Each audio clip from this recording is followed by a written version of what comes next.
Welcome to L&D Disrupt, the podcast dedicated to helping you overcome workplace challenges and prepare for the future of work today. I'm your host, Nelson Sivalingam, and I'll be speaking with the movers, shakers, and path breakers in L&D who are reshaping their organizations right now. Join us each week as we delve into the highs and lows of work in the industry to get to the real nitty-gritty stuff that you actually care about. This week, Nelson and I are talking about big L&D trends for the year ahead. Trends is kind of a exotic, sexy word that gets used a lot in these things, but really probably what we're looking at it from the context of what did last year's big research pieces tell us about the challenges L&D can expect to face over the next year, what are going to be sort of the top issues to tackle, and how can we challenge them and take them on as L&D professionals. Because Nelson, you made a good point to me about this before, but people often try and do like the pie in the sky, big trends that actually are like the outliers rather than like what are the majority of us going to face, right?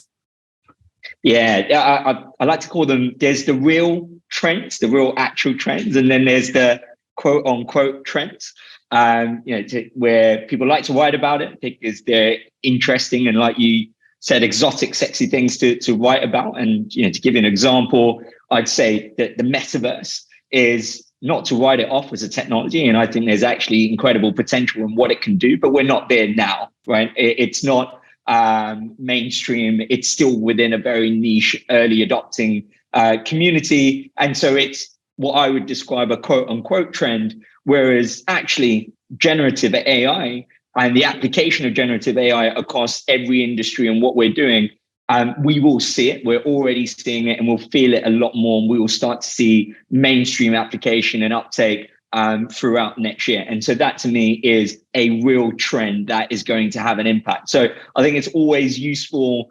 And I think there's a good way of filtering those articles out. Any article that has a picture of a robot, just don't read it, right? That's often a good example of an article where they're just going to talk about outliers, not real trends. And so I think I often found that's a good way of filtering out. Yeah, exactly. I used to work in travel for like 4 years, and I think I gave you this example, Nelson, but everyone used to talk about big destinations for next year, and they'd pick like the most random outliers, but all the data we already had about bookings was like Spain, Greece, everyone was booking the same places. Right? So, we're going to try and avoid that. But yeah, we can take on the first of these sort of trends or challenges, Nelson. And the first one is whether it matters that L&D teams are spending less time learning than HR teams and other people in general. So to give you a bit of context, when I read the LinkedIn Learning Workplace report last year, said that L&D people spent 23% less time than active learners on LinkedIn Learning and 35% less time than HR counterparts. And the way the report pitched it, and my initial gut instinct was like, that's a bad thing, right? Because we're asking people to learn and maybe not doing it ourselves. But then actually, the more I thought about it, it's probably a good thing. Like as long as we're saying we don't need to spend hours learning if we're having impact. So I guess really what are your thoughts on this, and what can we actually do about repitching and rebranding it? Because as we know, time spent learning doesn't equate to knowledge gained, but there's a report stats give that perception that it's a bad thing. Yeah, I think this is such a loaded data point and quite an interesting one in terms of what you can take away from it. I think the first one is it's ironic because if anything, it points in the direction of time as a measure of the effectiveness of learning and development is a flawed one, right? It's the fact that, for example, someone who did 10 hours of learning, say someone who did it in one day in a single sitting versus someone who frequently did 20 minutes of learning every week or every other day, which one would you say is better? Well, actually, it's the person who spread out that learning more frequently and built more of a sustainable habit around learning. And so just looking at the time of learning and not the frequency of learning doesn't actually tell you the whole story. And I think this is a great lesson for L&D teams who, we've seen with organizations where they're measuring time spent on learning as the single source of truth for the effectiveness of their L&D strategy. But actually, why not measure things like consumer apps measure daily active users and monthly active users to understand the frequency of learning? And so how often are people engaging with content and completing content execution? So I think that's an important metric for L&D professionals to look at moving forward. I also think there's an element of one of my favorite questions I've asked pretty much every L&D audience I've had this year is for everyone to think about when was the last time they learned something that had a big impact on their career or performance. And everyone takes a moment to think about it. And then I ask them, all right, put your hand up if that learning took place inside an LMS, and none of them put their hand up, right? And the reality is most of them probably spent the year buying an LMS, and yet none of their learning takes place in LMS. So there's a bit of a, I don't know whether hypocrisy is a strong word or a bit of a contradiction in how we're acting here. Is it's not the way we learn, but we expect employees to learn that way. And so there's a disconnect, right? And so I think we need to almost empathize a bit more and remind ourselves as L&D professionals that we are also learners, right? And so, it's not like you learn one way and employees are learning, everyone else is learning in a completely different way. And I think really tapping into that empathy of how do I learn, and tapping into that user experience to design that learning for the rest of the employees is what I take away from that. So yeah, it's an interesting stat. Do I think there's more to it than that? Probably not. Yeah. I think that one about frequency is probably a good alternative. And I'd be curious to know if anyone else has any thoughts about good alternatives that better show how we're learning, like how we're measuring learning, how we're doing it. I guess the second part of the equation is if we do find that better metric, like this is how often I'm learning, we need to get better at communicating the impact it has. Like, especially if we're, these numbers are there that as L&D people, we're not necessarily learning as much. We need to maybe steal back the narrative a little bit with how we communicate and say, like you said, now I'm learning every day in small amounts. And then this is the impact it's having for me personally. And I think that's probably the second part of the puzzle, isn't it? Yeah, I think it's trying to figure out the usefulness of what people are learning, right? Like, did people engage with that learning? And as a result, were they able to apply it and then, benefit from applying that learning? So what are the metrics that give us that? So, I think a good one is looking at from your learning platform, for example, it might be what are people searching for and how often you're able to meet that search. Right, because that says actually you have learning resources and knowledge that is meeting the needs of the workforce. So it tells you how useful what you're offering. It might be a case of in the flow of work, are you able to give people, so for example, someone's in Salesforce, they need an answer to a question. Are they able to find that answer to a question in that moment of need? Again, determining the usefulness of that. Then going beyond that, it's seeing how is this learning translating into skills that the business needs. And this is a huge area that I think a lot of L&D professionals are really missing out on. And it makes it hard for them to build the success and impact narrative to the rest of the business, right? Because the business really doesn't care how many hours you spent learning. They couldn't care less. The C-suite doesn't care that you completed 100 courses this year, right? What they want to know is actually, we needed skills ABC to be able to achieve X, Y, Z. Did you get those skills? And the reality is most L&D teams have no way of kind of translating that learning to skills and to be able to demonstrate that and build that impact narrative.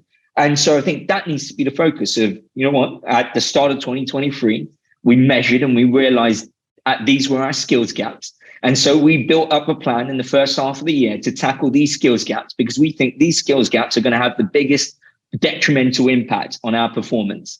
We then build our learning strategy around that and we track whether the needle moves on those skills or not. And you can do that from a very simple measure of 360 feedback loops, right? I assess, do a 360 feedback at the beginning where I go, look, out of 5, I think I'm a 3 out of 5 for leadership. My manager thinks I'm a 2 out of 5, and my colleagues think I'm a 4 out of 5. We get an average on that, and then we do a check-in again. That's our baseline. Then we check in again in 2 months' time, in 3 months' time, to see whether that needle is moving. That's a great rudimentary way to start with, to start translating learning to measuring the application of that learning and whether it's actually turning into a sustainable skills advantage or not. And I think that's the journey we need to go on. And when you take that approach, you're actually now measuring the application of learning rather than learning as an activity, which, like I said, the business doesn't really care about. Yeah, I think there's also a way we can apply this like retroactively. Like you said, that's how you sort of plan a journey at the start. And then often I think what happens is we end up at a point where we've had an impact and we've not necessarily always planned how we're going to get there. And we can use that end outcome to work backwards. It's a bit of a marketing thing. Like sometimes you don't plan to write a case study on a certain thing, but what happens is you end up at a goal and then you work backwards from there to say, this is how we got there. And then you can communicate learning as part of that. So I think there's probably a quick win angle to that as well, thinking about what have you already achieved, what would be a quick win for you to communicate, because like you said, people don't really care necessarily about how much time was spent learning, but they want the outcome. So work from backwards from the outcome, and you can probably pretty easily build up a good Spotify Wrapped of how your learning went this year and improve the value, right? Yeah, and building on that, I think a good way of probably looking at it is what you want your 2023 Wraps to look like. Right, and be outcome first, and not to be morbid, but to bring up the recession and the economic downturn. I think being outcome first, if anything, is going to be a trend, and what we can absolutely predict is there will be a lot more pressure on L&D teams to demonstrate that outcome, and not after the fact, but from the get-go, to be able to clearly communicate this is the outcome we're looking to achieve. That's the reason why you're allocating time, resources, and budget.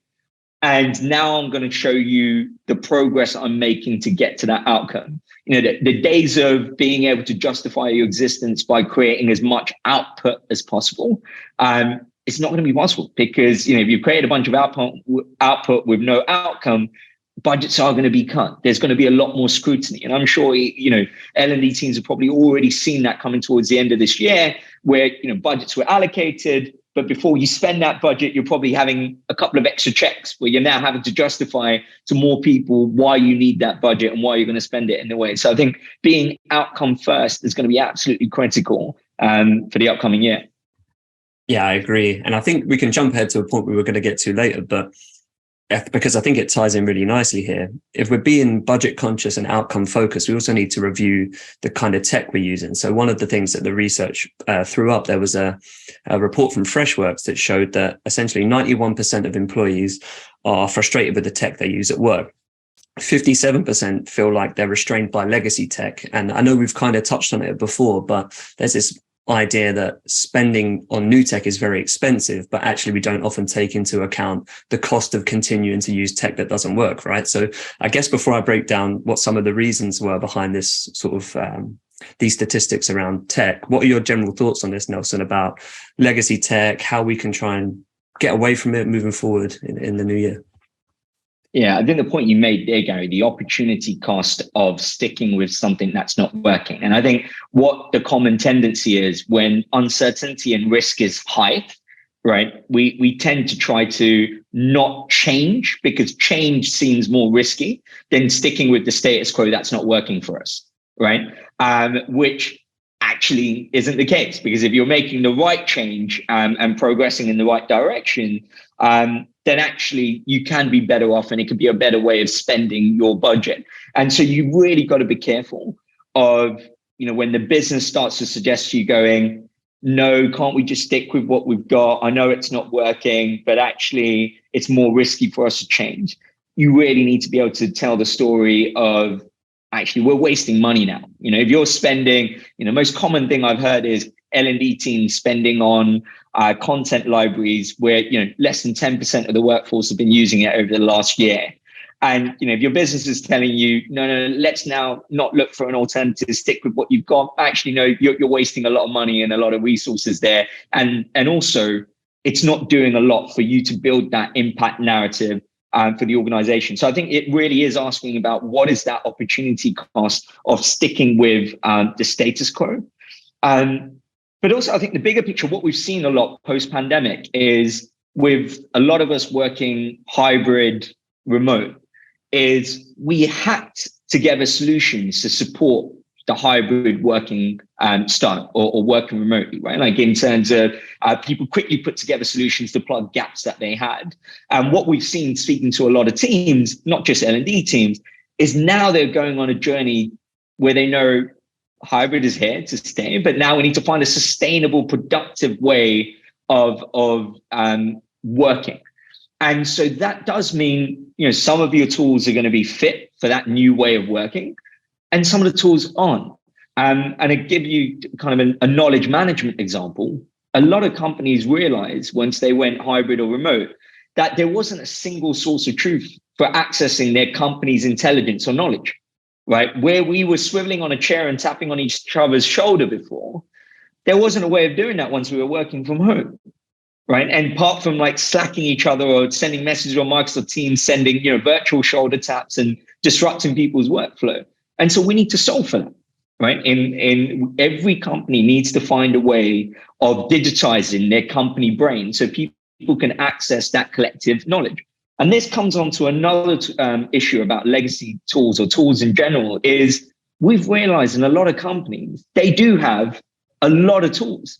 Like, for example, L&D launch a learning platform for the company, but what they don't realize is the sales team are using something completely different, right? And so there's so much duplication of effort and expenditure going in. Not only the obvious problem of cost, and you'll start to see the cuts of this next year, but also you end up with silos within the company, right? And so what you need to be able to do is now we need to break those silos and work across functions to make sure we're not duplicating effort and cost.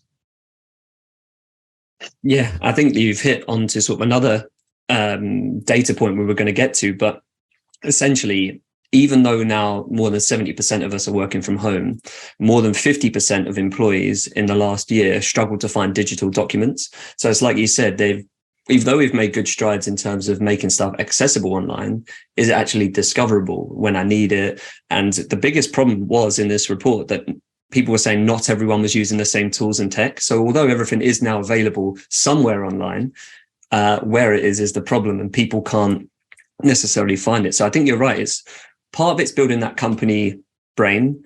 Part of it's trying to drive this search first behavior where people, because they know where to look, they're likely to search. But then also, I guess part of it is if this many people are having a negative experience over the last year or so, that we also need to do this rebrand and recalibration of the value. So there's like a lot of moving parts, but like you said, it's probably centralize, communicate, and sort of make it available to people so they will search, I guess. Yeah. And just building on that, I think one of the most unproductive things that I've seen a lot of L&D professionals stuck with dealing with is people asking them, where can I find X? Right. It's such a waste of time question that if you extrapolate that, imagine people across the business asking L&D professionals, where can I find this? And basically they spend a third of their time just being a navigator of going, oh, you can find this over here, you can find this over there. And they might forget because they're not going to remember where every bit of knowledge within the company sits. So they need to go find that. And it's very, very inefficient and unproductive, right? And it's actually a solved problem, right? It's an easy enough problem to solve. You just need to prioritize and appreciate, again, the opportunity cost, that the time that you're wasting on doing that could be spent more strategically. And so I think, unifying that, and, this is what often when customers are working with HowNow, what we tell them is the first value you can deliver your customers is just, your internal customers, the employees, it's just unify that search, right? Even if that's all you're doing, you're not creating new content, you're not buying new L&D content, etc. Right now, you have all of the knowledge and learning you need in your company in 20 different places. That's fine. Let it stay in those 20 different places, but let's just have one unified interface for discovering and searching, right? It's almost like the Google search, but for your internal intelligence and knowledge, which is likely to be more relevant to me than a Google search because there's additional context that's applied to that knowledge in the first place. So I think this also builds on a theme that I think we'll start to see more of in 2023 is learning is no longer courses and programs, right? I think knowledge management is coming into the remit of L&D, right? Because tacit knowledge is also useful for me to perform my job better and build the skills I need. And so I think the remit of what L&D cover is broadening. And I think knowledge management will become a big part of that. I mean, we're starting to see more and more companies using the learning platform for internal comms, right? And L&D are playing a big part of facilitating that comms through the learning platform. So we're definitely seeing this remit get broader. Yeah. Yeah, exactly. Speaking from personal experience as well, I think part of it is not knowing that there's an alternative. So if you've been stuck in the course hamster wheel for so long that you don't actually know there's an alternative, like I used to be the biggest proponent of Udemy, and I actually have something probably like 7 unfinished courses in there, because by the time I got to like 40 or 50%, I'd got what I needed from it anyway. The last year or two, I've probably been doing more of, like you just said, when I come to a problem that I need to solve in that moment, I just go and do some research. A lot of the time it will be something like, how do I write the best headline for a podcast, for example, or what is the best way to create like a PDF that can be shared easily, or how to build slides that can be shared through a link, right? Like these are things that I don't need a course to do. And there's actually some really good comments in the chat, but Andrew makes a great point that for the people who sit at a desk, like we might find this quite easy to do this whole, we're going to search in different places. But if I work in like a coffee shop or somewhere like this, I'm going to use the thing that's most useful and easy for me in the moment, because often time is more pressing for me. So I think you're right. It's this collective brain knowledge management approach. But as we've spoken about before, it has to work in context as well. So I think that's probably part of it. Linking back to this tech question is has to work in practice, not just theory. And I think sometimes people get stuck on that point with tech as well, like pie in the sky, this is going to be great for doing this. But actually like 90% of people come to us and say, I just don't know how to do this. And every time I look, it's not there. And they don't really need, like you say, 1 billion courses to figure that out. And also to add to that, the business and the employees don't care that you're launching a new learning platform or a new HR system. They don't care, right? And so if you just, you might care because you've just spent your last 6 months going through a procurement process. It's been painful. You're chuffed with yourself for what you bought and what you brought into the business.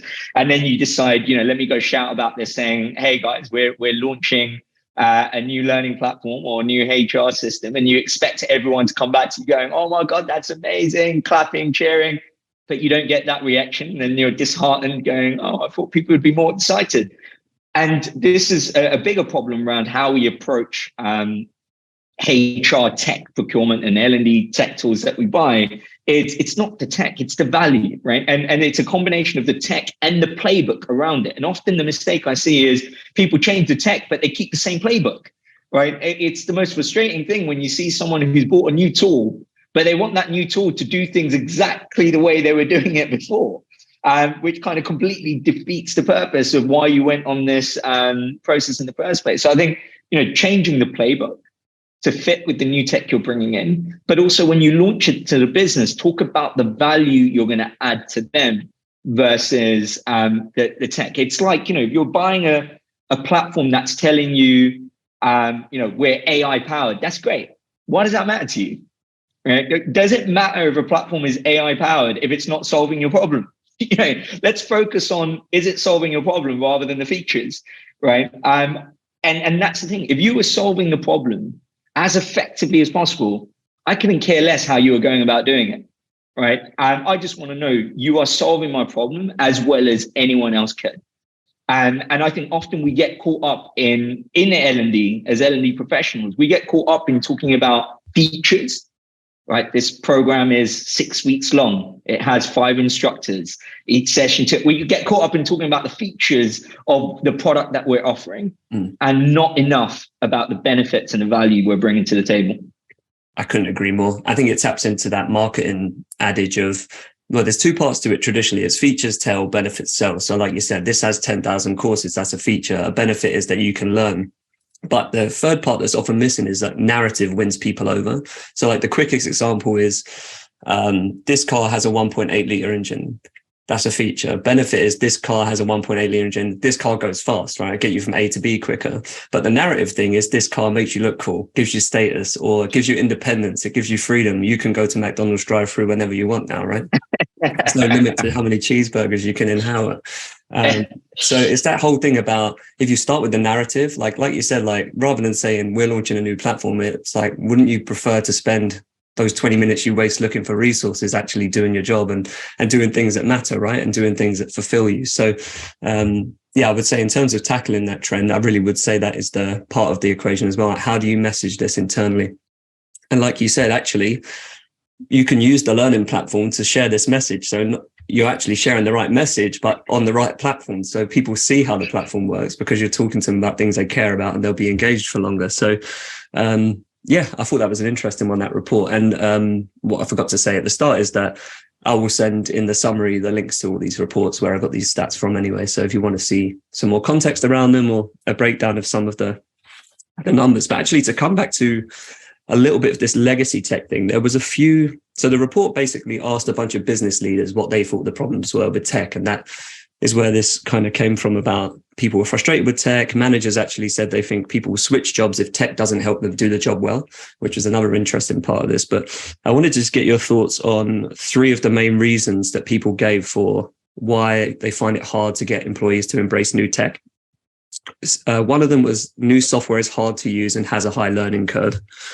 69% of leaders, this was the highest one, said that employees aren't given enough time to learn to use a new software. And also, coming back to what we just said, 67% feel that the benefits are not often adequately explained to employees, which is interesting because actually these are all things you can control, which I found a bit odd. But yeah, just curious to get your thoughts on those numbers.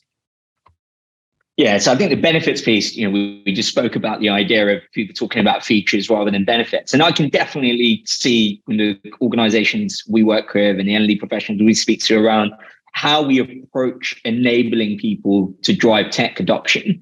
It's still very much bringing someone into a half-day course to teach them how to use Excel. As a simple use of kind of software is still the approach. And rather than kind of delivering that relevant learning and enablement whilst they're using the tool to really kind of guide them on building that. So I think the way we're approaching, again, learning and enablement around new technology definitely, I think, is changing. But we'll start to see this more and more because the amount of software tools a business buys as a significantly increased since the pandemic. And we'll see this even more going into next year. And so I think if businesses don't tackle this problem of driving that adoption, there's going to be a huge challenge of people feeling like you're asking me to do a lot without actually enabling me with the tools for me to be able to do this efficiently. And so I think it will be a big area that L&D teams would need to support on going into 2023. To come back to that word enable, I think that's part of the problem here, because people are saying that tech has a high learning curve or it takes a long time for employees to get up to it. But there was no context on this in the report. But how many of those people are trying to get people to use every feature on the platform and then test their knowledge on that? Versus how many people are saying, you're in customer support, here's where you can find all our library of stock responses to when the platform is down, or you're in sales, this is the thing that will be most useful to you. It's that time to value thing we've spoken about before. But if you can't communicate the value of something to people, then you can communicate a small piece of value at the very least, can't you? And that's going to be a problem, right? I think any tech or tool that you're launching in the business where it feels like there's going to be a long time to value, the business is going to look at it as a high risk investment, right? And so they're highly likely to say, you know what, if it's going to take us 9 months to be able to see any value from this investment, then let's not make it now, because people are going to be more budget conscious going into next year. And so I think what's important for HR and L&D teams to be able to do is to reduce the time it takes to get to that point of value, right? Let's show value more often and earlier. Right. And so one of the things to point out here is around this idea of big bang launches, right? The number of teams we speak to who are essentially working until they get the most perfect launch for their system or learning platform to go out. Everything needs to be perfect and built. And therefore it's taking 9 months, 12 months for them to get it out there. It seems like too much of a risky investment for the business. But if you're able to say, actually, within 3 months, we could have solved this problem. Right. And what you're doing is you're stacking value and building that momentum where you're going, okay, there was a value bomb in Q1, then there was another one the month after, and then another one. And you're kind of compelling and building that momentum where you come across as the gift that keeps giving. Right. And that's what you want to be, rather than this one-time gift that took 12 months to arrive. And so I think that's the difference in how we need to approach that time to value. And I think it's a really critical metric for HR and L&D teams to be aware of, is that time to first value. Yeah, I agree. I think again, I'm seeing another parallel to marketing here, but it's about that idea of you add value, like you give, and then you ask. But the problem is when you're doing this long time to value, you ask for people's engagement before they get to any value. So they drop off. But you can kind of apply that mentality here. If I think about, right, this person's biggest pain point is this, and I could quite easily solve that with the tech in a week.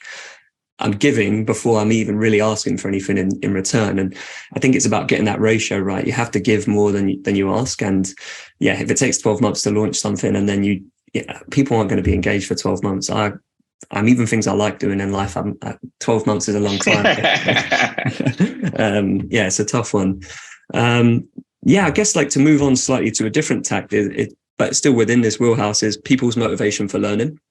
So what I noticed in a good mind tool study this year is that we've really shifted away from compliance culture.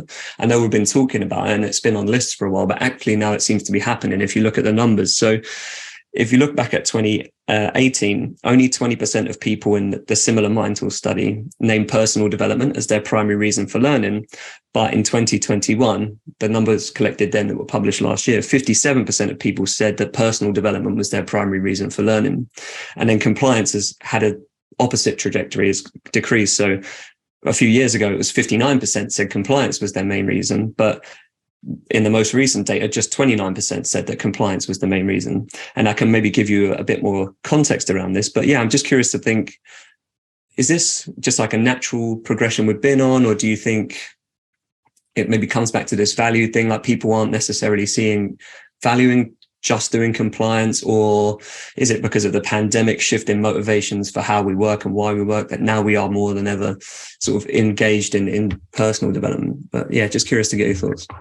Yeah, I think there's a couple of trends that we're seeing. One is the ownership of someone's learning and development, right? Where before, I think it was like, if you look back 10 years, it was like L&D, the sole owners of everything, learning and development. And essentially, employees were perceived as bystanders or passengers in their own development. When L&D tell me what to learn, I go do it.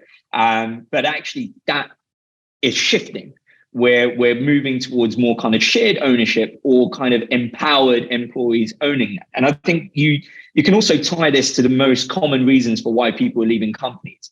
And this is not new, but even with a McKinsey study that looked at people who surveyed people between April 2021 to April 2022, 41% of people said the reason why they left was a lack of career development and learning opportunities. Right. And actually, this is a trend we've seen even over the last 5 years of it being a top reason. So what that tells you is people are taking more ownership over it, where they're saying, actually, I'm not going to stay in this company if you're not going to help me grow.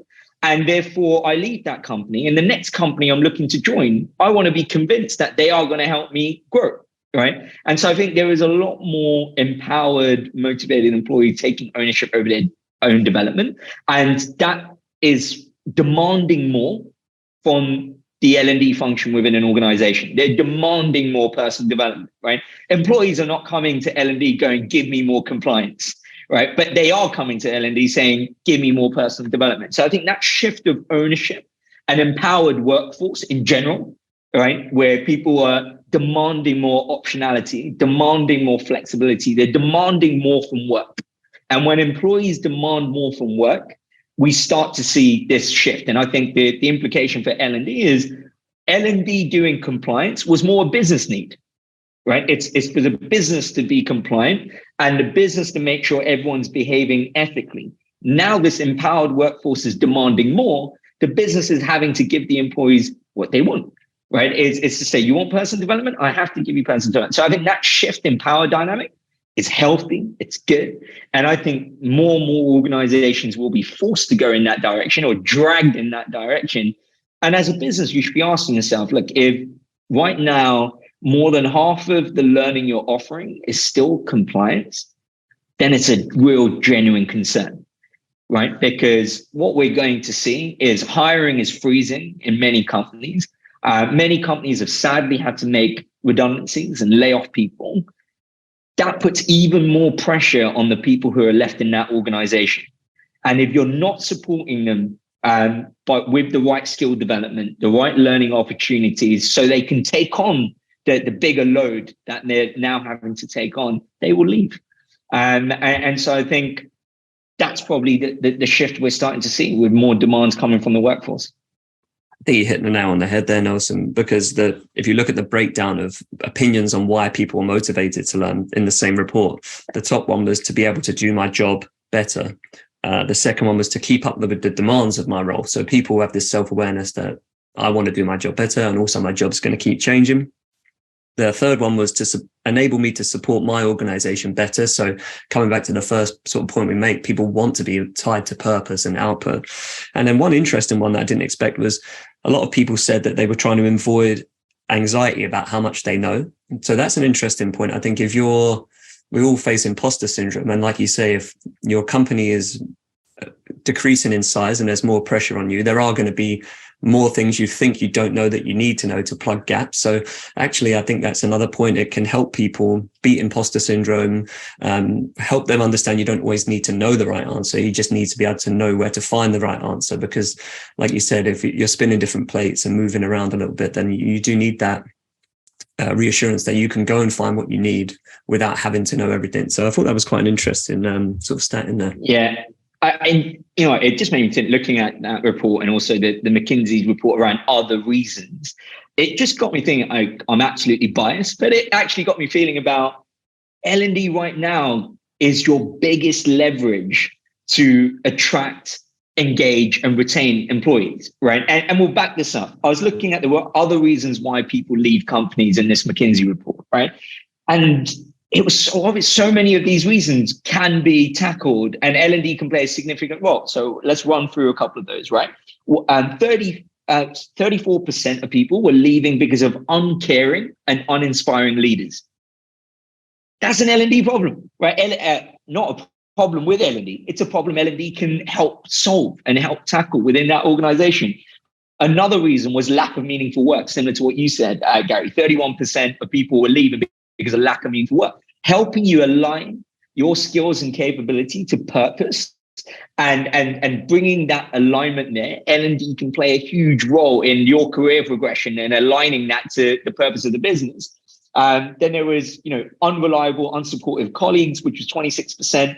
Lack of support for health and well-being, 26%. L&D plays a role in all of these areas. And I think what we need to look at when we look at the data around reasons why people are leaving companies, that informs the way we retain our existing employees, but that should also inform how we build an employer brand to attract other people. Because if people are leaving companies for these reasons, they're going to join companies that are solving these issues, the reasons why they left the other companies. So I think this data can help you inform both how we attract, engage, and retain employees. And I think L&D plays a big part of that. And so, if you're C-suite and right now you're restricting your L&D teams to just thinking about and delivering compliance, I think you're really missing out on something that can give you a big lever and leverage to drive a great employee experience. And it'll be a missed opportunity. Yeah. To go on a quick tangent before we come back to this employer brand thing, and I'm surprised it took me this long to mention it, but we just released a guide of 37 lessons that we learned from the podcast, which you can download from getHowNow.com/disrupt. But one of the things in that, Doug Ellen, who we had on the show, mentioned that we typically collect all of the things you just mentioned in an exit interview when we can't act on any of them. So it's so ironic that these are all things we can change and we don't ask them until the moment we can't change anything. So I think that ties back into this thing of L&D can be proactive in solving these problems that normally cause people to leave companies. And it links back to the final sort of data point that I had around this. But in the last 2 to 3 years, there's been a massive shift on what people view as important for job satisfaction. So 3 years ago, people were 10 times more likely to stay at a company for their friendships than pay rises. And then today, relationships with co-workers and managers is the bottom of the list at 11%. The top one is compensation at 43%. So like you said, all of these things that cause people to leave, there's been a shift in how people want to experience company culture. And it's actually opened the door, I think, to L&D to come in and be a bigger pillar of culture. Because like you said, all of these things can be tackled or at least helped by L&D. So I think it is time for us to maybe seize an opportunity in terms of we have a chance to help shape what culture looks like and maybe embed learning as part of the culture. Because, if people think they have uncaring colleagues, it might just be that they don't have the time to help people. Well, I capture everything that's useful for someone else and make it available on demand. Then you're not getting repeat questions and you feel like you're learning from your colleagues, right? So yeah, in a roundabout way, do you think L&D can maybe worm its way into being ingrained within culture because of these openings? Yeah, I thought this compensation metric was a really, really interesting one because it tells quite a powerful story around, our priorities shifting, the impacts of, the way we're working now, and also the larger economy, cost of living crisis. There's a bunch of different things going on in the world that are shifting our priorities. But I think the inference we can make from this compensation point, I think what people want is security. I think we can get that from what the compensation signals is we want security in what we're doing. And compensation is a very tangible way of measuring that security. I need X amount of money to run my life. Are they giving me that money? But there's also other elements where we can contribute to making you feel secure in what you're doing. And I think for those things, learning and development does play a critical role. For example, do I feel confident and secure in the job I'm doing? Going back to, I feel more secure about what I'm doing when I feel like I'm doing my job well, right? If I feel like I'm not doing it well and I'm constantly anxious going, I don't think like I'm hitting my outcomes and I could get let go at any moment, it's not a good, secure place to be in. And also, if I feel like this is a place where I can grow and develop my career, right? If I feel like there is nowhere else to go within this organization, right? I don't see a path.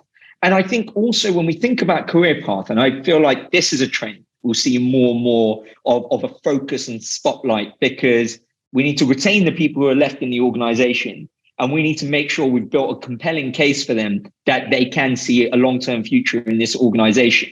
But I think often the mistake we make when we think about career paths is almost a linear path. It's, let's take a sales example. You started as a sales development rep. You're now going to become an account exec, and then you're going to become, sales manager. Everyone's going to go on the same path. And what we don't factor in is the different options, and also people who don't want another title, right? And I think often what's happened is we've got caught up in the changing job title is the only indication of career growth, right? And I think it's something that's actually holding us back, and also holding us back as individuals. And I think when you have scrapped that job title, and actually what you're thinking about is building that skill and capability to be able to take on more responsibility, or to be able to do more better, or do the same thing more efficiently. And I think be able to support people in that way through career progression is a way of making people feel secure in the jobs that they're doing. And fundamentally, L&D in itself, the investment in people development, is an act of securing you in that place. Because if I'm willing to invest in you, right, versus I'm not willing to invest in you, I know which one would make me feel more secure, right? If the business is allocating budget to me, they are taking responsibility and supporting me in my growth, it makes me feel secure that, they want to keep me here. They want me to do better. And so I think there are ways L&D can contribute to the security we feel in our jobs, which I think this compensation data signals to. Yeah, I think we've probably come full circle a little bit there, because we're talking about people want to feel like they're doing their job well. And how do we know if they're doing their job well? We're outcome focused. Because if we say this is the outcome we wanted to get to, you achieved it, here's the role we played, and then we have data that you are doing the job well. Whereas, like you said, if we're not collecting the right data, we'll never know if people are doing their job well. And therefore, we can't communicate to them whether they are statistically doing a good job, and therefore reduce that anxiety and make people want to stay. Because I do think that's part of the bit of a tangent again, but a bit of a problem sometimes with like performance reviews is they're not data led enough. Like it's not saying like, like you achieved this year, you drove this much increase in visitors to our website, or you closed this many customer tickets with a satisfaction score of this. Like, I think this is part of, I don't know if it's necessarily a thing that learning and development can own, but can certainly enable people to be more data focused by building the right data points about people's progression. And therefore, like you said, it doesn't need to be linear, does it? Yeah, I think where we've got to now on the data maturity scale is in L&D, we've got to a point where a lot of teams are collecting data beyond completion data, right? And I think now the kind of next step in that L&D data maturity is being able to build a narrative using that data, right? And I think that's when you start to look at, what the business cares about again is the narrative. Tell me the story. Connect this data to outcomes with a compelling narrative, right? And so it's less about just the quantitative data on its own or just the qualitative data on its own. Like you were saying in performance reviews, it's either just the conversation and based on qualitative feedback, or just based on are you hitting your KPIs and then the quantitative bit. But combining that to build a narrative that gives me a better understanding of the big picture and gives me the idea of the context. So I think that's where we are on, there are definitely businesses we work with who do this really well. They build that impact narrative, they tell a compelling story to the rest of the business. But I think it's more it's not gone as widely and more mainstream within the L&D function. I think we'll start to see that as that L&D maturity, as we move up that L&D maturity curve. Yeah, no, exactly. We've only really got sort of 10 minutes left. So if anyone did maybe any questions they wanted to ask or sort of trends they saw coming that wanted us to discuss for those last 10 minutes, do leave them in the chat. And also to let you know, this is the last episode of this year. And then we'll be back in the 11th of January. And I'll share a link where you can find all the upcoming episodes for the first quarter of next year in the chat. But I've got a couple of quick fire ones as well, Nelson. And one is this thing about whether we want to or not, we'll have to use data better this year, because like you said earlier, we're under more scrutiny. There's never been more pressure to prove that a tool or a strategy or what we're doing is kind of adding value or solving a problem. So you have to be more data informed. And like you said, you have to communicate like a narrative with that. But do you have any sort of tips for people? What's a good place to start with that? Yeah, I think it's speak the common language. All right. I think often what happens is there's L&D speak, there's L&D acronyms, buzzwords, how we like to talk about what we do in L&D. But you've got to speak in a way your audience will understand, right? It's not about whether you delivered your message. It's about whether your message was received, right? And so we need to make sure we cater and kind of shape our message and how we're communicating to make sure it's being received by the audience. So I think find the common language of business. Right? I think that's the key thing is L&D needs to understand, how do I talk about what I'm doing in a way that it doesn't matter what team, whether you're marketing, sales, C-suite, it doesn't matter. You understand what I'm saying. And I think for too long, we've stayed in our little group where we talk to our L&D peers in a particular way. And there's almost this, they won't understand. The rest of the business won't understand. Then make them understand. That's our job, right?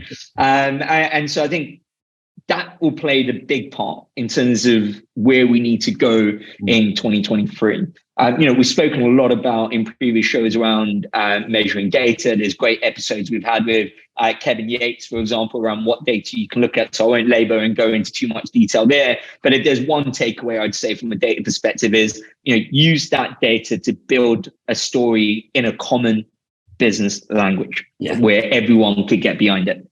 I think something that feeds into that answers a question we got in the chat about recommending tools to be more data driven. But one thing you mentioned in the book Learning at Speed, Nelson, is that we can use internal data. So sometimes maybe people get the blinkers on, like I only need to collect the data from my learning platform. But actually what you can go and use is, you give a good example that if you're trying to drive the behavior change that people aren't having a good work-life balance, you can use internal data to look at how many people share Slack messages out of your common office hours.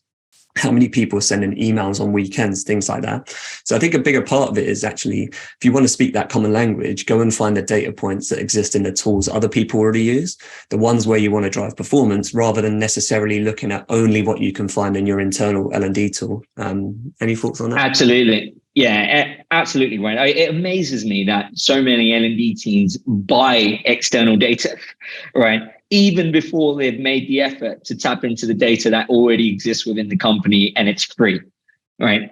Just by speaking to other stakeholders, other teams to understand, again, the business landscape of the data you're having. I think that tackling burnout with looking at behavioral insights is one example, but we're essentially tackling performance challenges, right? We're looking at performance challenges And that data lives in systems that those relevant teams use, right? If you're tackling sales performance, that sales performance data lives in a tool. And you can work with the relevant people in those sales teams, the sales leader, the sales tool, to get that data, right? And to look at the baseline, look at the needle you're trying to move.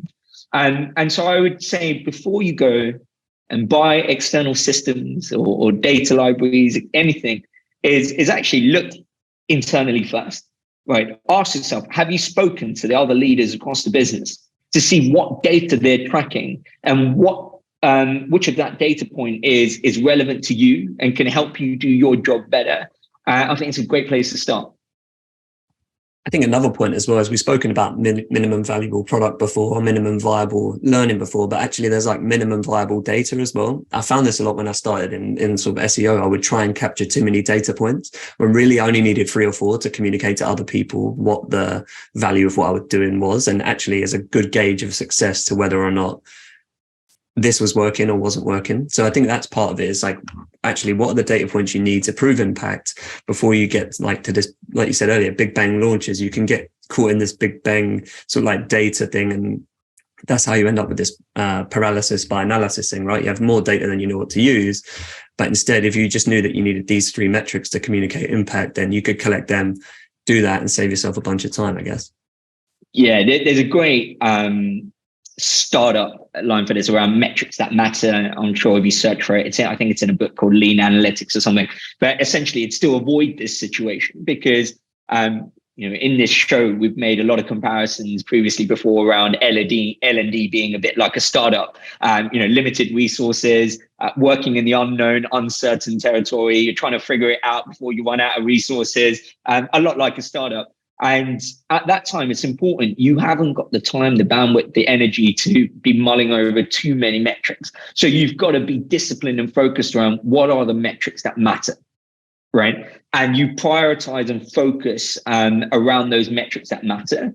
And then as you grow in scale, you've got more people in your team, you've got some success behind you, you've built some momentum, then you can start to go a bit more granular around those metrics. But I think to start with, especially if you're, a 1-person, 2-person, 3-person team, it's a lot, right? To look at all of these data points. So for anything that you're doing, always focus on the metrics that matter. And I think typically you're looking at about 2 to 3 metrics that really matter.